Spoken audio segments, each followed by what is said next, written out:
యేసుక్రీస్తు ప్రభుని నమ్ముకున్న ప్రజలు కొంతమంది ఉంటారు, నిజంగా దేవునిలో ముందుకెళ్తున్నప్పుడు వాళ్ళకు దురాత్మ శక్తులు అటాక్ చేస్తాయి, చాతబడి శక్తులు అటాక్ చేస్తాయి, ఆ మంత్రిక శక్తులు అటాక్ చేస్తాయి. లోపల ఉన్న దురాత్మతో మాట్లాడుతున్నప్పుడు ఏం చేయనీకి వచ్చావు ఇక్కడికి, ఏం చేయనీకి వచ్చావు ఇక్కడ, నేను చంపేద్దాం అనుకుంటున్నా, మా చంపేసుకో, కానీ ఆయన ప్రాణం నాకు దొరకట్లేదని అంటాను. ఆయన చంపేసుకో, బట్ ఆయన ప్రాణం నాకు దొరకట్లేదు. ఎక్కడుంది ఆయన ప్రాణం? క్రీస్తులో.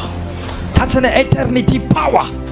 ఎప్పుడైతే యేసు క్రీస్తు ప్రభును నమ్మి ఆయనను ఫాలో అవుతావో నీ ప్రాణం ఆయనలో సీక్రెట్గా దాచబడుతుంది.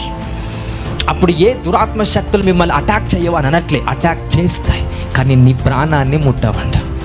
నీ శరీరాన్ని తాకుతాయి, నీ మనస్సును డిస్టర్బ్ చేస్తుంది, నీ రక్తాన్ని డిస్టర్బ్ చేస్తుంది, రకరకాల దెబ్బలు తొలగిస్తుంది, కానీ నీ ప్రాణాన్ని ఏం చేయలేదు.